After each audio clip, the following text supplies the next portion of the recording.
Bueno, de nuevo, muchísimas gracias a todas y todos por estar acá con nosotros en el primer webinario en la cuarta cohorte del Fondo para el Periodismo y Soluciones en Latinoamérica, que estamos realizando gracias al apoyo de la Earth Journalism Network.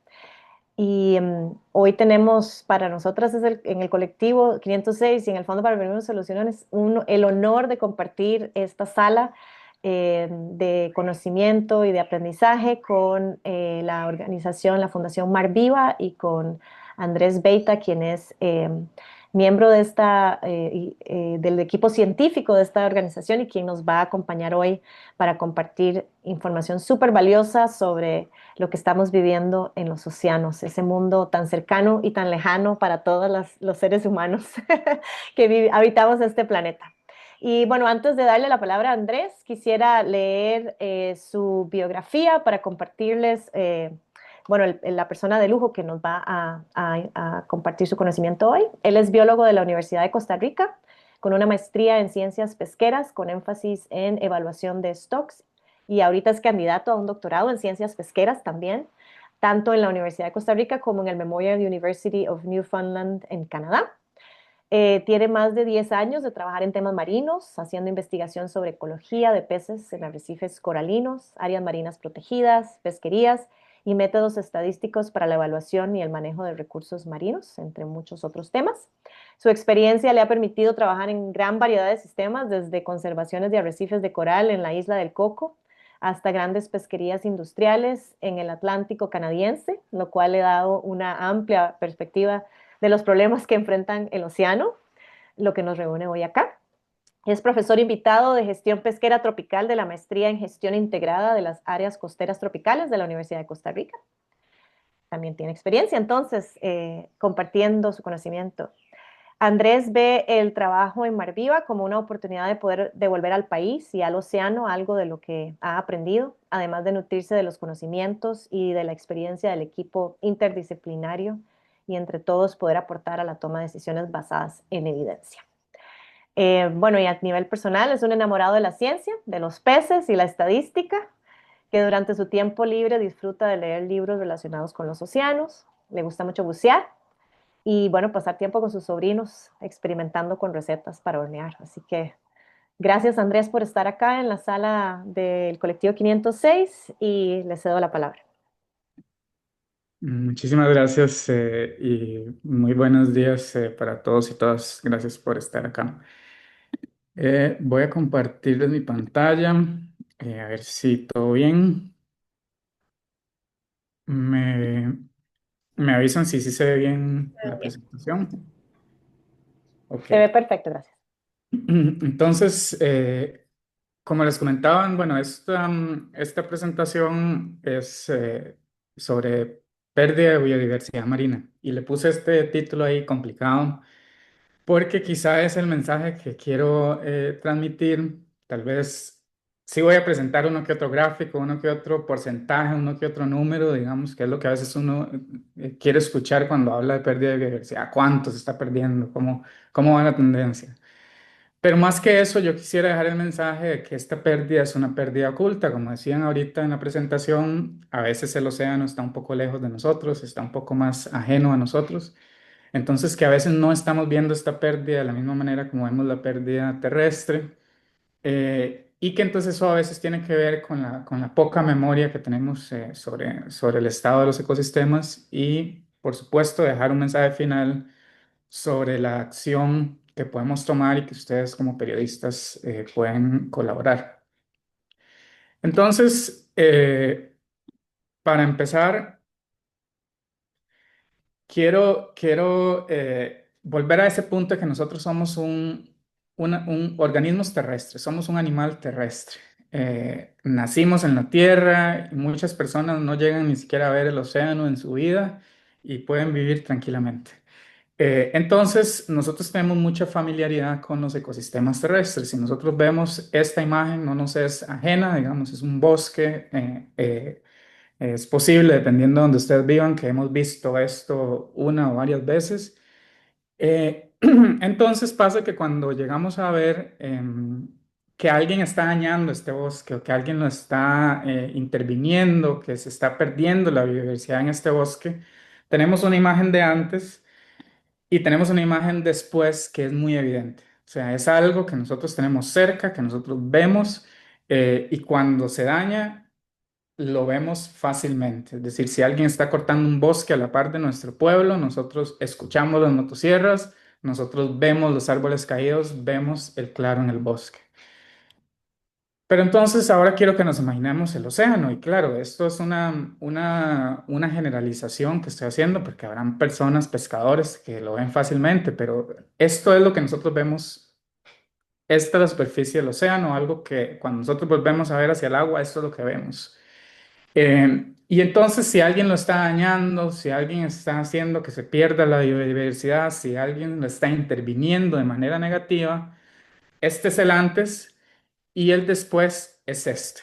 Es decir, cuesta más para nosotros que no somos un animal marino, que no vivimos ahí debajo, ver esa pérdida de biodiversidad o ver esos cambios que se están dando en el océano. Es un poquito más ajeno a nosotros.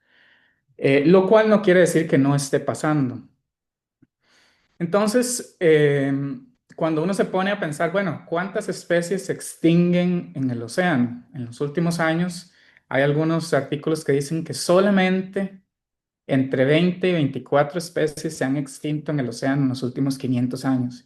Y ustedes podrán decir, bueno, pero eso es demasiado poquito, o sea, son nada más 24 especies. Aquí les pongo un grafiquito donde pueden ver que tenemos algunos mamíferos marinos que se han extinto a través de los años, algunas aves, algunos peces, e incluso, bueno, corales, algas, etcétera, una diversidad de organismos. Y los puntitos negros que ven ahí son especies que se creían extintas, pero que se han vuelto a encontrar. Es decir, como hay un pez allá que el celacanto, por ejemplo, era un pez que se creía extinto por muchos años y hace unos años unos buzos lo encontraron vivo y ahora se sabe que hay una población viva. Entonces, ustedes dirán, pucha, son nada más 20, 24 especies, quiere decir que el problema no es tan grande. Y no es así. ¿Por qué no es así? Porque si bien muchas especies continúan existiendo, los ecosistemas o algunas especies se van extinguiendo a nivel local o se van degradando a nivel local. Entonces, este es otro estudio que analiza extinciones locales, es decir, una especie que, por ejemplo, antes estaba en las costas de Costa Rica y que todavía existe. Tal vez hay otra parte en el mundo donde usted puede encontrar ese pez, pero ya en la región, por ejemplo, de Centroamérica ya no existe, porque se extinguió localmente, porque lo acabamos por por alguna, alguna cosa que le hicimos al océano. Entonces, vean en este gráfico, pueden ver que en primer lugar, un montón de moluscos extintos, un montón de nidarios, en este caso se refiere a corales, macroalgas, peces, tiburones, incluso mamíferos que hemos ido extinguiendo y ahí va la lista.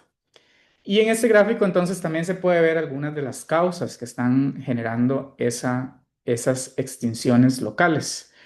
Entonces, vean por ahora sin poner mucha atención a los colores, estas extinciones locales en su mayoría se han generado a causa de contaminación, a causa de cambio climático, a causa de destrucción de hábitat, sobreexplotación, variabilidad climática. Y ustedes dirán, ¿cuál es la diferencia entre cambio climático y variabilidad climática? Bueno, hay variaciones naturales en el clima, por ejemplo, tormentas, por ejemplo, fenómeno del Niño, que a veces afectan los océanos, no necesariamente por cambio climático, y hay algunas cuestiones climáticas que sí se pueden atribuir al cambio climático.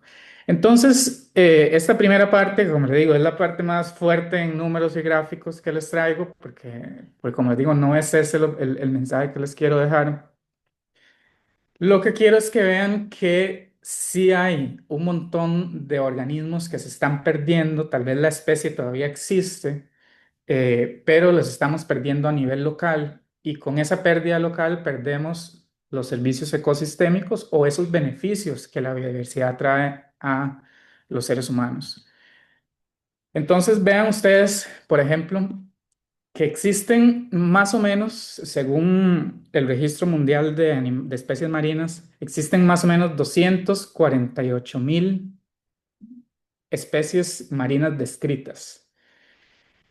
Pero hay estimaciones de que existen 0,7 hasta 2,2 millones de especies marinas en total. Quiere decir que de esas, imagínense que fueran 2,2 millones, solo conocemos el punto 2, es decir, nos falta todavía 2 millones de especies por describir, especies que ni siquiera la ciencia conoce que existen. Y entonces, de esas 248.000 especies, si ustedes ven este grafiquito a la izquierda, la Unión Internacional para la Conservación de la Naturaleza solo ha evaluado el estado de estas especies solo de 12.000.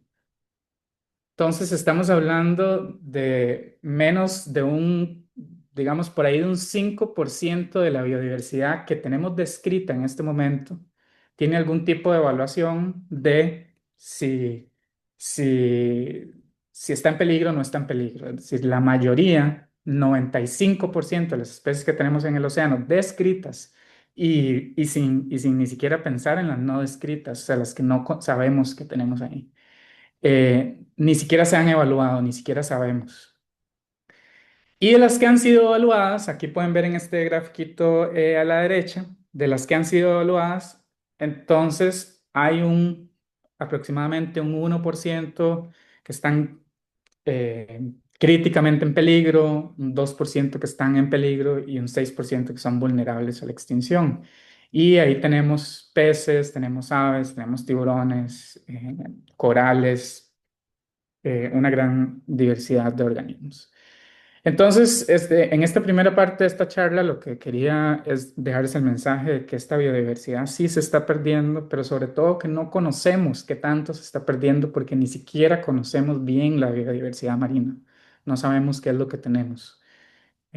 Por ahí a veces dicen que conocemos más de la superficie de la Luna que el fondo de los océanos y cuando uno se pone a pensar que la mayoría del fondo de los océanos son aguas profundas, es muy posible que, tal vez esa es una exageración, pero es muy posible que la situación sea así, que conocemos realmente poco de lo que hay en nuestros océanos. Entonces, volviendo a cómo se ve un antes y un después de un ecosistema degradado. Esto es un arrecife coralino saludable, por un lado, con sus colores, con sus peces. Y cuando tenemos un ecosistema degradado, lo que tenemos es lo que se ve en la siguiente imagen, que es ya todo muerto, ahí ya no hay biodiversidad y ahí ya no hay servicios que podemos obtener de ellos. Esto es una imagen, digamos, genérica de un arrecife allá lejos de nosotros, pero cuando vemos un arrecife, este es uno en Costa Rica que yo sí llegué a conocer vivo hace algunos años, bastantes. En la imagen del 2005 ven ustedes un arrecife que en ese momento tenía el 95%, más o menos 98% de su cobertura del fondo era coral vivo y entonces había mucha diversidad de peces, algo que algunos pecitos se ven por ahí, pero además dentro de los corales viven otro montón de animalitos que entonces soportaban una gran biodiversidad. Para el 2009 ya ese arrecife, vean que estaba lleno de erizos, ya estaba muerto casi todo el arrecife, la estructura estaba dañada. En el 2014 ya casi no quedaba nada de la estructura y la última vez que yo visité ese arrecife en el 2015 ya era arena, ya ahí no había absolutamente nada. Y como le digo, si ustedes pasan por ahí navegando todos los días, ustedes van a ver el sistema exactamente igual porque por la superficie esto no se ve. Entonces, esto es solo un ejemplo de un ecosistema que es importante en el océano. Los arrecifes coralinos cubren menos del 1% del fondo marino, pero ellos sostienen más o menos el 25% de la biodiversidad que tenemos en el mar. Es decir, una en cada cuatro especies que viven en el mar dependen de alguna manera de un arrecife coralino, a pesar de que este ecosistema es tan poco común, entre comillas, en el océano. ¿Y qué cosas nos beneficiamos nosotros de que estos arrecifes estén vivos? Pues podemos usarlos por uso recreativo, para buceo, por ejemplo. Ahora les mencionaba, a mí me gusta bucear, a mucha gente le gusta hacer snorkel, esto se le puede sacar muchísimo provecho. Eh, Hay pesca asociada a arrecifes, hay protección, los arrecifes protegen la costa de tormentas, de oleaje, etcétera. Además, los arrecifes coralinos son los que producen la arena blanca. Los loros se comen el arrecife y sus desechos generan la arena blanca en los arrecifes, en las playas, que a veces son tan bonitas y que se les saca tanto provecho económico en cada uno de nuestros países. Entonces, vemos que son un ecosistema importante que no siempre se nota cuando se va perdiendo, pero que se va perdiendo poco a poco. En la Gran Barrera de Arrecifes de Coral de Australia, por ejemplo, ya en los últimos años se ha perdido cerca del 50% de la cobertura de coral. En el Caribe, que está más cerca de nosotros, se ha perdido en los últimos años hasta un 80% en algunos sitios de la cobertura de coral vivo. Entonces estamos perdiendo estos ecosistemas que son tan importantes para el ecosistema en sí, o sea, para el océano, pero tan importantes también para nosotros como seres humanos. Entonces, la biodiversidad marina sí se está perdiendo, pero el océano, como hablábamos, a veces es un poco ajeno a nosotros y entonces también se ha explorado, incluso se ha explotado un poquito más tarde que la Tierra y tenemos una memoria ecológica corta o tal vez tenemos un enfoque muy terrestre.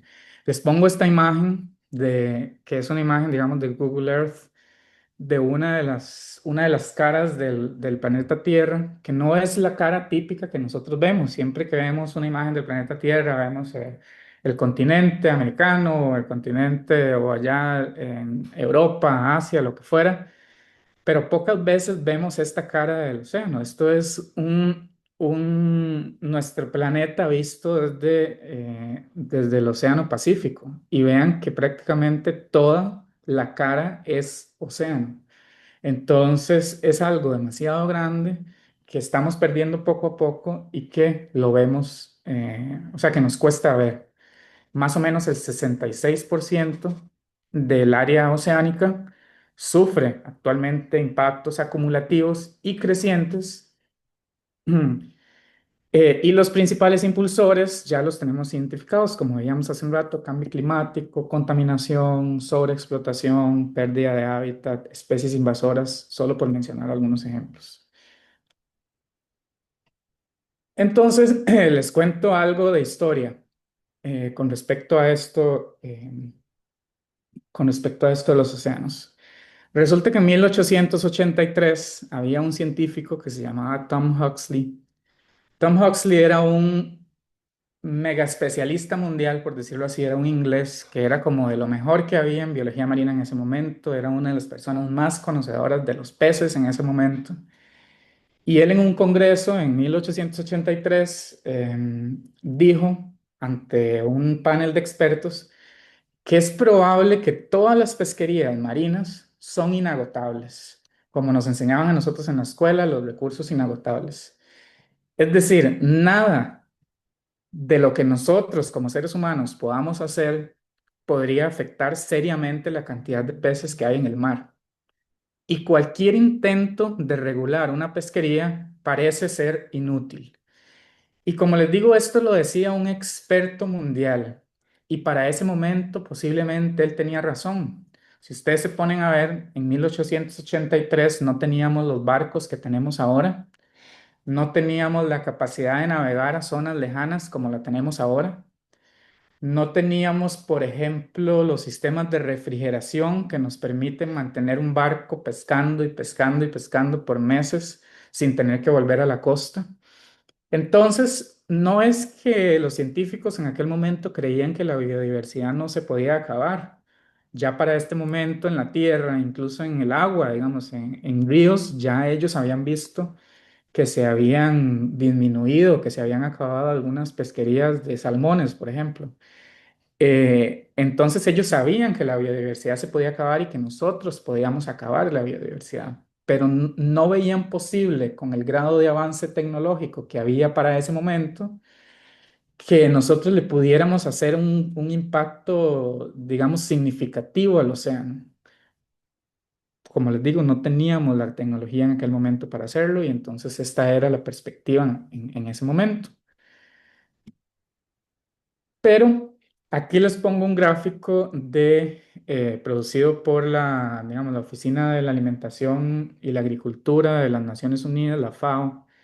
Eh, Ellos hacen más o menos cada 2 años una evaluación de cuál es el estado de las pesquerías mundiales.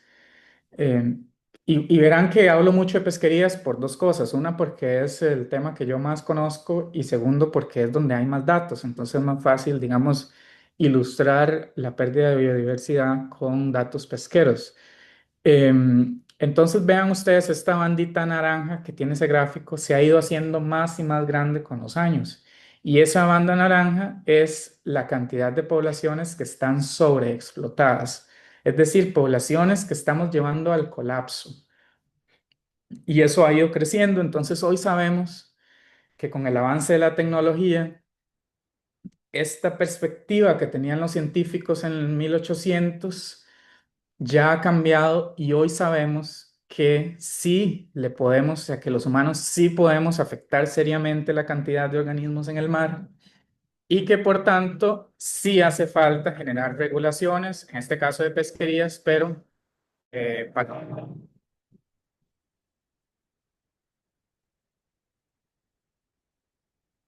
Perdón, perdón, es que el tren está pasando aquí detrás mío, entonces me hace un escándalo, así que me disculpan. Bueno, que sí podemos generar entonces regulaciones para controlar esta biodiversidad en el mar. Les pongo otro ejemplo también de una cuestión histórica.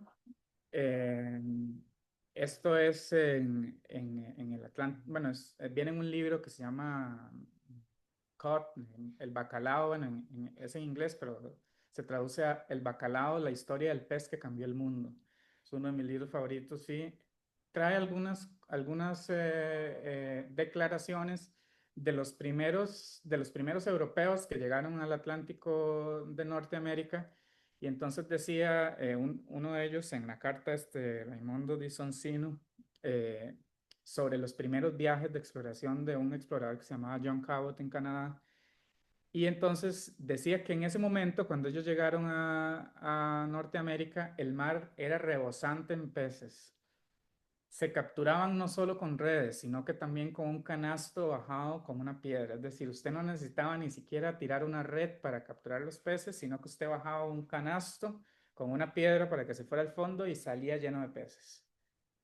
Decía escritor Alexandre Dumas también sobre los primeros viajes de exploración hacia el norte hacia el Atlántico norteamericano.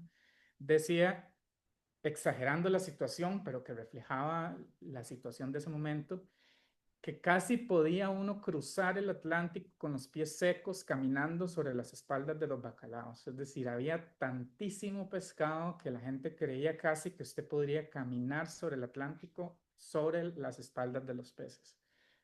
Entonces, vemos que cuando llegaron los primeros exploradores a América había una cantidad exagerada de peces. De hecho, eso generó una de las pesquerías más importantes que ha existido en la historia, que ha sido la pesquería del Atlántico, de bacalao en el Atlántico Norte.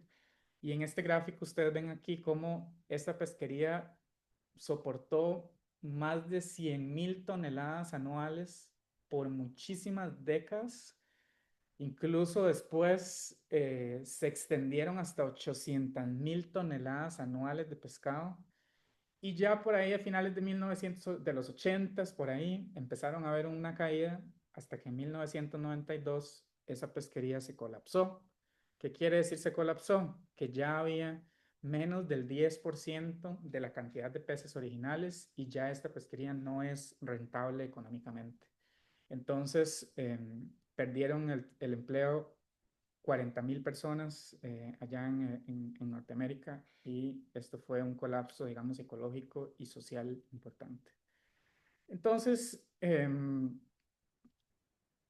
¿por qué pasa esto? A veces pasa porque nosotros tenemos una línea de base cambiante. Nosotros a veces no vemos esto. Por ejemplo, todas estas cosas del mar rebosante de peces, tal vez es algo que nosotros no llegamos a ver. y quiero ponerles algunos ejemplos basados en cosas terrestres. Esta imagen que les muestro aquí es el río Virilla, aquí en el Valle Central en Costa Rica. El río Virilla, bueno, es el río más contaminado de Centroamérica, varias veces catalogado de esa manera. Esta es una imagen típica de ese río, no todo se ve así, pero es una imagen típica, lleno de basura, un río asqueroso que huele feo. Yo llegué a conocer a una señora que ella nos contaba que cuando ella era niña, ella aprendió a nadar en el río Virilla, que era un río donde la gente iba a bañarse, que habían pozas, que era limpio. Entonces, yo que conocí este río, digamos, en mi adolescencia, y siempre lo vi de esta manera, para mí el río Virilla nunca ha cambiado, siempre ha sido así de feo. Pero algunas personas que estuvieron aquí antes que yo pudieron ver este río cuando fue un río limpio. Eh, para mí entonces la línea base, la base con la que yo conocí este río fue esta, pero este río alguna vez estuvo limpio, entonces yo tal vez no veo el cambio, pero si viera un poquito más atrás en la historia tal vez lo vería. Otro ejemplo, no sé si en sus países lo tienen, pero aquí en Costa Rica este animalito le llamamos un abejón de mayo. Eh, es un animalito que durante las primeras lluvias empieza a aumentar en abundancia, se mete en las casas, las cortinas se llenan de él. Y así era cuando yo era niño. Este año, no les miento que tal vez llegué a ver unos dos o tres animales de estos en todo el año. Entonces, para mí, que conocí esto, yo veo el cambio eh, de cómo ha cambiado la cantidad de este animal, pero para alguien como mis sobrinos, tal vez que nacieron hace unos 4 años, ellos tal vez siempre lo vieron poco abundante, nunca llegaron a conocer la abundancia que yo conocí. Entonces estas líneas de base cambian y, y eso a veces explica por qué nosotros no vemos este cambio en biodiversidad. Les pongo ahora sí ejemplos marinos. Esta es Punta Arenas, es un pueblo en Costa Rica, es una playa, ahí tenemos una llegada de cruceros, etcétera. Punta Arenas es una playa, yo no diría, no es de nuestras playas más bonitas, no es una playa que yo considero particularmente bonita, pero aún así la gente va todavía a Punta Arenas. Em, y ya ahora, por el tema de la contaminación, es común ver esta imagen de abajo, que es un delfín con llagas, con enfermedades en la piel, producto de la contaminación que hay en el Golfo. Y esto no es que hay que rebuscarlo. Si usted va y ve delfines, es muy probable que vaya a ver delfines con llagas, con tumores ahí en Punta Arenas. Em, entonces, esta es la Punta Arenas que yo conocí. Pero esta es una imagen de Punta Arenas en 1910, 1922 más o menos, y esto se llamaba Los Baños. Resulta que en ese entonces la gente tenía que bañarse en un encierro de madera, hecho de madera y bambú, eh, porque habían tantos tiburones que llegaba a ser peligroso que la gente se bañara en, en la playa así abierto, sino que se tenían que bañar en encierros. Esta es una imagen de la cárcel de San Lucas, también en Punta Arenas. Los escritores dicen que una de las razones por las que se puso esta cárcel ahí bueno, en una isla cerca de Punta Arenas fue porque la cantidad de tiburones que habían en ese momento hacía que la gente no se escapara. Hoy en día lo que se ve es esto que tenemos acá, los delfines enfermos. Nosotros hemos hecho monitoreos de pesca ahí en esta región y nunca nos ha salido ni un solo tiburón. Y pensar que hace 100 años la gente se tenía que bañar en encierros para poder protegerse de los tiburones que eran extremadamente abundantes. Entonces, sin irnos a los números, podemos ver, yéndonos nada más a ver en la historia, que la biodiversidad realmente ha cambiado en esta región. Hubo una investigadora, una investigadora estadounidense que quiso reportar esto y entonces no sé si ustedes han visto los torneos de pesca deportiva, a veces reportan el pez más grande, cuál era la biodiversidad que salía, le toman una foto. En este caso, esta investigadora encontró un puerto donde habían hecho eso desde 1957. Entonces, cada año cuando había el torneo de pesca, le tomaban foto a los peces trofeo. Entonces, estos son los peces trofeo de 1957. Ven ustedes que ahí hay un montón de peces enormes, había un tiburón martillo. En este caso, esta investigadora tuvo la suerte que encontró el mismo muelle, entonces ella tenía una referencia de tamaños como para poder hacer la comparación con los años. Y como le digo, este fue 1957. Para 1980, ya ese mismo muelle, con ese mismo torneo de pesca deportiva, estos eran los peces trofeo, es decir, los peces más grandes que habían en el torneo de pesca para ese momento. Vean ustedes que ya va perdiendo la biodiversidad, vean ustedes que ya va perdiendo el tamaño de las poblaciones y eso nos muestra, las especies siguen ahí, muchas de ellas, es decir, no se han extinto, pero las poblaciones son cada vez más pequeñas, los peces dentro de esa población son cada vez más pequeños y entonces eso se va viendo a través de la historia. Y ahora en el 2007, que fue cuando ella hizo el último, cuando ella hizo el reporte en este muelle, estos eran los peces trofeo. Entonces vean ustedes, en cuestión de 50 años, un ejemplo que fue capturado en fotografías, el mismo muelle, el mismo torneo de pesca a través de los años y ahora estos pececitos pequeños de acá son los peces trofeo de esa región. Entonces, ahí es donde, como les digo, sin necesidad de ir a los números, podemos ver los efectos de la pérdida de biodiversidad que no necesariamente se reflejan en extinciones. Entonces lo que vemos es algo como esto, donde tenemos ecosistemas saludables, llenos de muchos tipos de especies, y poco a poco vamos cambiando hacia ecosistemas más simples, perdemos algunas de las especies especies tope, le llamamos nosotros, como los tiburones, como los peces grandes, que son los que primero sacamos porque son los que valen más o los que nos gustan más para comer. Y entonces poco a poco vamos llevando hacia un ecosistema más simple. Como les digo, la especie ahí está todavía, pero está en unas abundancias tan bajas que llegan a ser, digamos, insignificantes ecosistémicamente, llegan a ser colapsadas. No se ven, por eso veíamos al principio solo 24 especies extintas, no se llegan a catalogar como extintas, pero sí se llegan a perder, por lo menos su función en el ecosistema. Esto ha llevado, digamos, a algunas cosas incluso muy alarmistas. Estos son titulares de Nat Geo y del New York Times en el 2006, a partir de un estudio que salió que decía que las especies de peces se iban a acabar en el 2048. Ese era el último año que íbamos a ver un pez vivo, según estos titulares, lo cual no es cierto. Ya años después, los investigadores que hicieron este estudio eh, revisaron el asunto, se dieron cuenta que era una estimación mal hecha. Todavía, lamentablemente, este dato se sigue usando frecuentemente entre reportajes y hace poco salió un documental que se llama Seaspiracy, que es, a mí me gusta, siempre pongo a mis estudiantes a verlo porque es bueno para ver lo que está pasando en los océanos, pero es una exageración, hay que verlo con ojos muy críticos. Y este número se sigue usando todavía, pero ya no es así.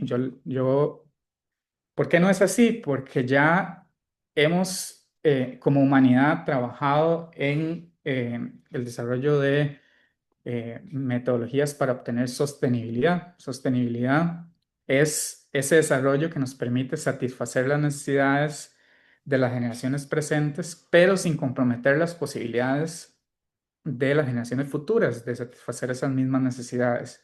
Entonces, hoy tenemos la ciencia, por ejemplo, que nos permite calcular, como este grafiquito que ustedes ven aquí, cuántos barcos podemos tener pescando para poder maximizar la captura sin afectar significativamente la población.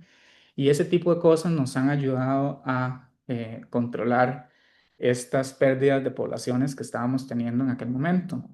Este grafiquito, no quiero que se centren así como en los detalles, nada más vean que mientras más acá, en este eje horizontal, mientras más a la izquierda estamos, menos peces tenemos, mientras más a la derecha, más peces, y mientras más abajo, menos pesca, mientras más arriba, más pesca. Entonces, si nos centramos en este recuadro, superior izquierdo, vemos que estas son las pesquerías que están sobrepescadas, sobreexplotadas, es decir, las que están en mala condición y que van hacia el colapso. Y vean que ahí tenemos muchos puntitos, es decir, tenemos muchas pesquerías que van hacia el colapso. Si seguimos en el siguiente recuadro arriba, estas son pesquerías que están en desarrollo, es decir, recursos que recién se empezaron a pescar, eso están, digamos, bien, no es nada malo. Aquí es el recuadro en el que queremos estar, poca pesca y muchos peces. Estas son pesquerías sostenibles y vean que ya tenemos muchísimas pesquerías que son sostenibles porque tenemos los métodos para manejarlas sosteniblemente. Y lamentablemente todavía tenemos muchísimas pesquerías que están mal, pero la buena noticia es que estas son pesquerías que están en recuperación, es decir, son pesquerías que tienen poquitos peces, pero estamos pescando también poquito porque tenemos entonces un plan para recuperarlas y esas van hacia mejor. Entonces ya esta situación ha ido mejorando y ya hoy sabemos que en el 2048 vamos a tener peces todavía y no se van a extinguir. Entonces, que yo quisiera dejarles con esta idea de que hay algunas oportunidades, además de esto que le decía, que ya tenemos ciencia que nos permite manejar los recursos marinos para evitar estas pérdidas. Hay cosas como monitoreos participativos y uso de conocimiento tradicional. Esto es algo que nosotros hemos estado haciendo en Mar Viva, en el Golfo de Nicoya, que es donde nosotros trabajamos principalmente ir a las mismas comunidades, que con ayuda de ellos tomemos datos y que esos datos sirvan. Ahora existen métodos para situaciones de deficiencia de datos. Entonces, que esos datos o el mismo conocimiento tradicional que tienen los pescadores, como les decía, un pescador viejo ha visto los cambios que ha pasado el mar y que a veces los más jóvenes no hemos visto. Entonces, todo ese conocimiento tradicional puede ser integrado, tomando en cuenta eso, la participación de las comunidades y aplicando métodos nuevos para poder eh, o sea, conocer el estado de las poblaciones y establecer regulaciones. Otras cosas que pueden ser oportunidades interesantes son las certificaciones de pesca responsable, por ejemplo, este de arriba de MSC es uno global que es muy, muy conocido. Esto genera incentivos de mercado, es decir, si yo le pongo un sello a un producto, yo puedo tener beneficios, es decir, que ese producto se pague mejor a los pescadores, por ejemplo y eso promociona la pesca sostenible. Nosotros en Marviva también tenemos nuestros propios sellos, tenemos un sello de comercialización responsable de pescado, un estándar que nosotros le damos a las comercializadoras de pescado. Estamos en proceso de dar este sello, en este momento no tenemos a nadie con el sello. em, Donde entonces se sabe que ese es un comercio que le compra a pescadores responsables y entonces por medio de esos incentivos de mercado podemos mejorar la gestión de los recursos. Tenemos también aplicado en Panamá, aquí en Costa Rica lo estamos apenas empezando, un sello de ceviche libre de tiburón. Muchos ceviches utilizan tiburón y el tiburón es un organismo que está muy amenazado. Entonces nosotros tenemos ceviches que aseguran que un sello que asegura que ese ceviche no tiene tiburón y entonces eso promueve la pesca responsable. Y entonces, basado en eso, se hacen proyectos de mejora pesquera y ahí va mejorando el asunto. Ya como para ir cerrando, no quería dejar de mencionar el cambio climático. Porque yo sé que ustedes van a tener una charla de cambio climático más específica, así que no voy a entrar en detalle, pero nada más quería decirles que el océano es el que agarra más de los efectos del cambio climático. El 93% del calor que llega a la Tierra es absorbido por el océano. 28% de las emisiones es absorbida por el océano y entonces el océano es el que más se ve afectado y también el que más nos ayuda a resistir el cambio climático. Entonces estamos viendo, no voy a entrar en mucho detalle con esta imagen, pero digamos que este circulito negro es la distribución de una especie, pero conforme se empieza a calentar de un lado, perdemos algunas especies como estos circulitos blancos y esas especies se van hacia el extremo más frío. Entonces estamos teniendo extinciones locales, como les decía antes, tal vez se me van de los extremos más calientes en el trópico, se van las especies hacia los extremos más fríos, zonas templadas. Además, estamos viendo cosas que, que usualmente no vemos. Tal vez la especie no se va, pero por ejemplo, conforme aumenta el calentamiento de la superficie, cada vez las especies tienen que irse más profundo por el calentamiento, pero además está aumentando las zonas con poco oxígeno en el océano. Entonces, cada vez las zonas con poco oxígeno se van haciendo más y más eh, someras o digamos menos profundas y entonces eso genera que se atrapan los peces en un hábitat cada vez más pequeño y es un hábitat que tal vez nosotros no nos imaginamos, pero que eso está pasando y eso está generando también un problema para nuestras especies.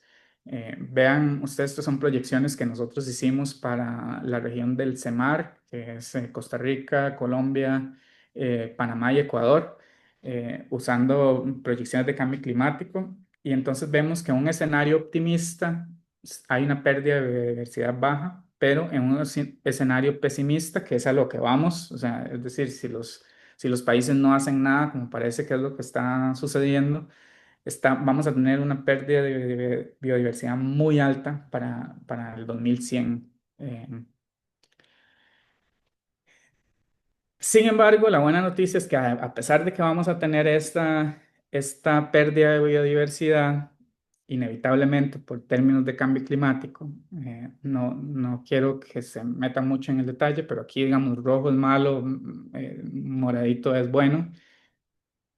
Cuando tenemos un complemento entre conservación y pesca, es decir, cuando conservamos bien áreas protegidas y cuando regulamos la pesca en áreas no protegidas, vemos que ese cambio de biodiversidad es menos malo, por decirlo de alguna manera. Es decir, llegamos a una conclusión basada en modelos de que el cambio climático va a afectar de manera negativa, pero que existe un valor en actuar ahora y que la conservación y el manejo pesquero tienen que ir de la mano. Por último, también otro tema que me pareció importante mostrarles es el tema de especies invasoras. Este es el pez león, para si alguno no lo conoce. Es un pez que ha invadido las aguas del Caribe. Viene usualmente de, el Indo-Pacífico, pero ahora ha invadido las aguas del Caribe y está dañando muchísimo los peces de las zonas arrecifales en la región. Eh, Hay también medidas, hay torneos de pesca de este pez león, ahora se están haciendo, este me encanta, el pez león se come con patacón, y entonces eso nos está ayudando a darle un respiro a los ecosistemas. Ya, por ejemplo, se ha visto en Florida que los tiburones están aprendiendo a comérselo, es un pez muy dañino, que los depredadores no saben que es comida, pero ya están aprendiendo a comérselo y entonces le están dando un pequeño respiro al ecosistema. Entonces, el mensaje final que yo les quería dejar es básicamente que sí se está perdiendo biodiversidad en el mar, tal vez no de la misma manera de extinción de especies como se podrá ver en la tierra, pero sí se están dañando los ecosistemas y si seguimos de la misma manera vamos a ir a una pérdida de biodiversidad aún mayor, pero sí aplicamos medidas de sostenibilidad que ya conocemos, podemos recuperar esa biodiversidad y, y tal vez evitar que otros cambios inevitables como el cambio climático vayan a seguirnos llevando a extinción o a una pérdida, digamos, ya catastrófica de la biodiversidad. Entonces, esto es lo que les tengo por ahora. No sé si tenemos sorry que me tomé un par de minutos más, pero si tenemos algún tiempo para preguntas. Muchísimas gracias, Andrés. Súper interesante y me alegra también que hayan ahí ideas de posibles coberturas de periodismo de soluciones para que las y los colegas las atrapen y las vayan a buscar con estos comentarios de oportunidades que nos compartió. Eh, no sé si alguna persona tiene una pregunta, perdón, vi algo en el chat, pero no era una pregunta, era que nos quiera. que quiere hacerle Andrés. Nos quedan más o menos 9 minutos del tiempo que teníamos programado, pero también podemos extendernos un poco más.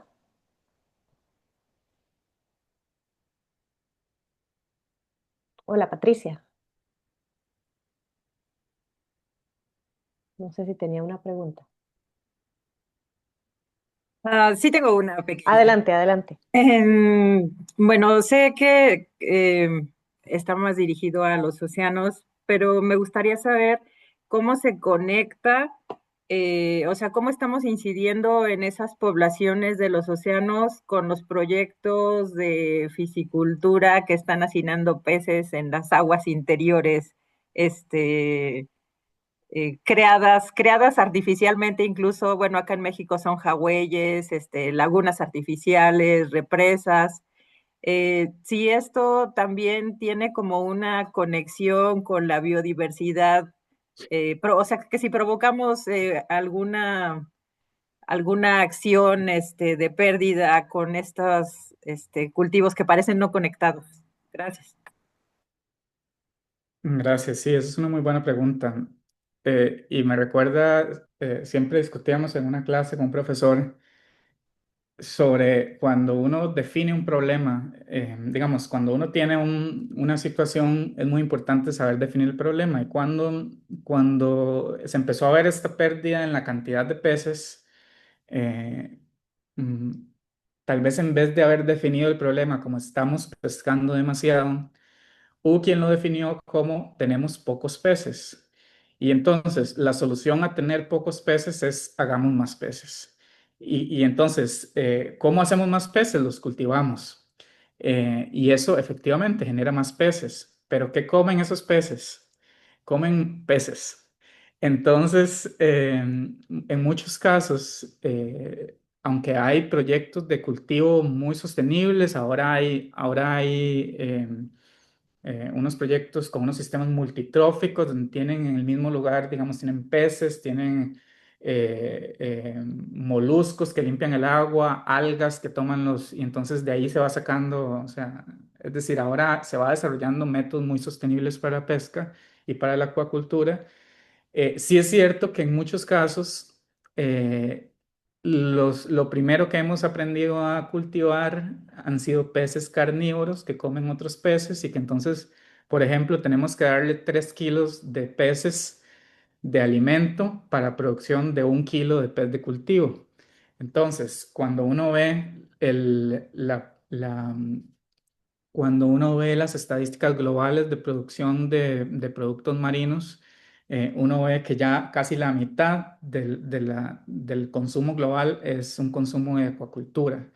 Em, y que no todo es, como le digo, que esa acuacultura ha respondido a un problema mal planteado de lo que teníamos eran muy pocos peces, entonces generamos más, cuando en realidad lo que teníamos era mucha pesca.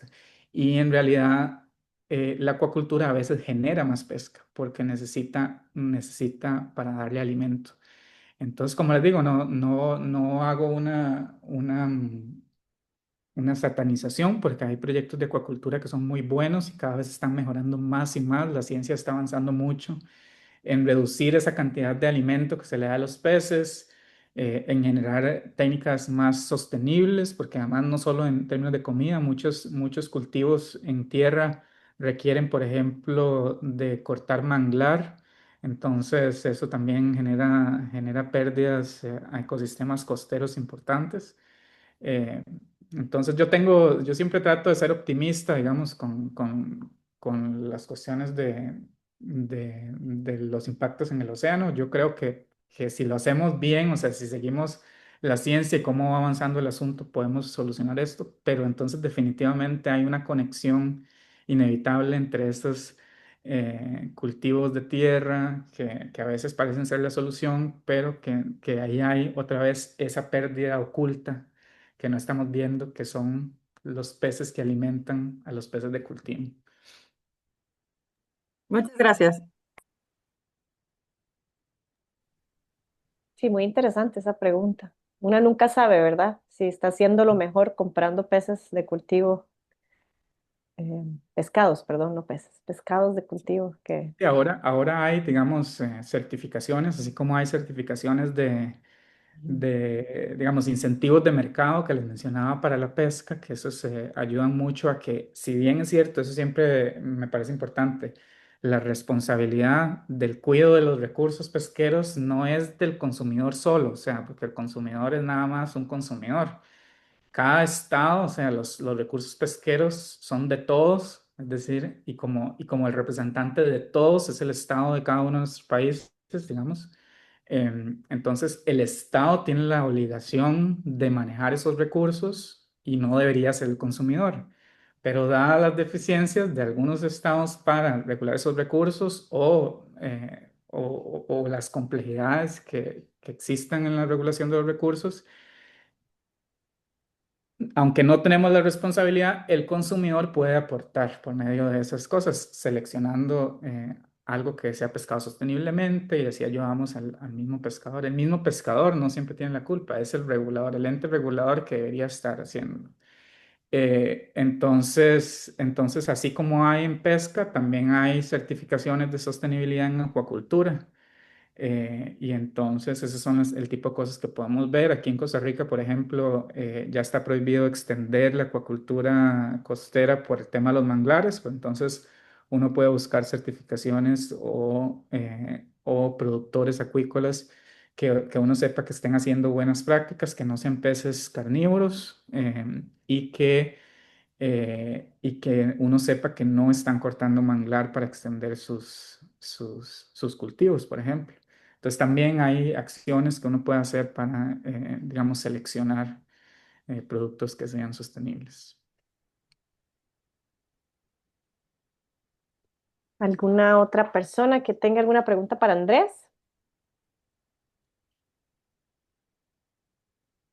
Hola, yo, perdón, no puedo levantar la Adelante, mano. Víctor. Dale. Buenos días, gracias Andrés, y muy interesante la exposición. Quería preguntarte, ¿dónde podemos encontrar datos confiables que no nos lleven a caer en este dato que vos mencionabas, que los medios mucho estamos replicando algunos estudios que posiblemente ya están hasta desfasados? ¿Dónde podemos encontrar datos confiables? Y también quería preguntarte si existe esfuerzos regionales, por ejemplo, para la conservación de los océanos, porque ahora se me vino a la mente cuando Costa Rica ilegalizó la pesca de arrastre, todos los barcos pesqueros nos vinieron para Nicaragua, se fueron para Nicaragua y siguen dañando al final los mares que compartimos pues, en ambos países. ¿Hay esfuerzos regionales para tratar de limitar esto? Sí, con respecto a la primera pregunta, es complicado porque hay mucha información. Si ustedes, este dato de los peces se acaba en el 2048, se publicó en un artículo de Science o Nature, no me acuerdo cuál de las dos, em, que es una revista de las más prestigiosas del mundo, una revista científica, es decir, es información confiable. Lo que pasa fue que a veces los científicos escribimos cosas que, digamos, tienen limitaciones, es decir, eso venía de un análisis estadístico limitado, no era el objetivo del artículo, y algunos tomaron esa oración en el artículo que no era el objetivo y la replicaron y la extendieron, y eso es un mito que, como les digo, se mantiene hasta el día de hoy. Entonces, tal vez yo lo que les puedo decir, siempre recomiendo que deberían irse a artículos científicos, a organizaciones, digamos, mundiales reconocidas, ese tipo de datos, pero también a apoyarse. O sea, yo sé que a los científicos a veces nos cuesta comunicar nuestra ciencia o traducir esa ciencia a cosas que sean más entendibles para otros públicos, pero buscar apoyo de científicos que ayuden a interpretar esa información, porque como le digo, ese dato que existió en un artículo de una revista de alta reputación, había que interpretarlo de cierta manera con cuidado y no se hizo, no se tuvo ese cuidado, tal vez hubiese sido diferente. si ese se le hubiese pedido ayuda a algunos científicos, digamos, a que ayúdenme a interpretar esto. Entonces, eso por un lado, pero es complicado definitivamente, con tantísima información que existe hoy, es complicado discernir cuál es la real y cuál no. Em, y por otro lado, con respecto a esfuerzos regionales, definitivamente eso es un problema. Los peces no ven bordes de países. Ellos se mueven hacia donde quieran, los recursos en general, y ese problema, ese asunto del movimiento va incluso a empeorar en términos de cambio climático. Hay algunas iniciativas regionales, por ejemplo, el CEMAR, que es este corredor marino del Pacífico Este tropical. El CEMAR está tratando de, bueno, es inicialmente enfocado en las áreas marinas protegidas de esta región, Isla del Coco, Galápagos, Malpelo, Coiba, en Panamá, etcétera. Em, pero entonces ahorita se está viendo como una oportunidad de que el CEMAR sea ese ente que permita a los países ponerse de acuerdo en cómo hacer un manejo conjunto de los recursos. Nosotros hicimos un estudio también desde el punto de vista económico a ver cuál sería el costo de que los países no colaboren entre sí. Y nos dimos cuenta que si los países no colaboran entre sí, tendríamos que generar áreas marinas protegidas exageradamente grandes, es decir, más del 50% del océano que le pertenece a cada país, digamos la zona económica exclusiva, tendríamos que hacerla un área marina protegida para compensar por la falta de cooperación entre países. Entonces, definitivamente los países deberían ponerse de acuerdo. Eso es complicado, sobre todo con las relaciones que hay entre unos países y otros. Pero bueno, el CEMAR es un ejemplo. Nosotros hemos estado trabajando en el domo térmico también que hay enfrente de Centroamérica, que es una zona de alta productividad entre Costa Rica y México, el sur de México. Entonces, enfrente de toda la costa de Centroamérica. Y entonces, por ejemplo, estamos trabajando para regulación del tránsito marítimo, para dejar de afectar a las ballenas, porque los barcos grandes chocan contra las ballenas o les hacen mucho escándalo y afecta su reproducción. Su reproducción, su alimentación, ciclos de vida en general. Entonces, eso es algo que se está trabajando a nivel centroamericano. Eh, Varios de los países de Centroamérica están a bordo del asunto y tratando de buscar cómo hacemos para poder encontrar una medida de manejo para estas aguas, que si bien están algunas en aguas de países centroamericanos, mucho están en aguas internacionales, que ese es otro problema para otro día, que aguas internacionales o había sido hasta ahora tierra de nadie. Por dicha, ahora tenemos este acuerdo sobre la biodiversidad en aguas internacionales, BBNJ, que esperamos que traiga beneficios eh, en cómo vamos a poder manejar todos esos recursos que no están regulados por ningún país. Tal vez para terminar, hay una última pregunta en el chat de Verónica de Argentina y dice, no, no lo conozco, solo lo voy a leer, tal vez Verónica tenga que dar un poquito más de contexto. ¿Han realizado algún trabajo conjunto con CONICET? No, supongo que nosotros trabajamos con varias organizaciones, con varios entes, digamos, gubernamentales, académicos y demás, pero al menos en nuestro trabajo particular en Marviva, nosotros somos una organización regional que está en Costa Rica, Colombia y Panamá. Y entonces, sobre todo, hemos trabajado con organizaciones de esa región, y por nuestro interés en el domo térmico también trabajamos con otros países de Centroamérica, pero entonces no sé si con ICET, supongo que en cada país hay o sea, no estoy seguro qué es, pero me imagino que debe ser de Argentina y nosotros no trabajamos en esa región, entonces. Bueno, no sé si hay alguien que realmente quiera hacer una última pregunta, si no, vamos a ir cerrando. Antes, muchísimas gracias, Andrés Beita, de coordinador científico de Marviva, y también a Melissa Álvarez, que nos acompaña hoy de Marviva, por haber respondido al llamado del Fondo para el Periodismo de Soluciones en Latinoamérica de compartir información y pues esperamos que esto inicie necesidad de investigación y de publicación de contenidos relacionados en sus medios de comunicación. Eh, Muchísimas gracias, les deseamos una lindísima semana. Tenemos 2 webinarios más, el miércoles sobre el impacto del cambio climático en la pérdida de la biodiversidad y el jueves sobre qué son soluciones basadas en la naturaleza. Así que esperamos que todas las personas que están por acá también nos puedan acompañar. Andrés y Melissa también cordialmente invitados si quieren ir a escuchar. Y bueno, que tengan un lindo día. Gracias. Muchas gracias. Hasta luego. Chao, Chao. adiós. Gracias, chao. Chao, Gracias. gracias. Muy bien.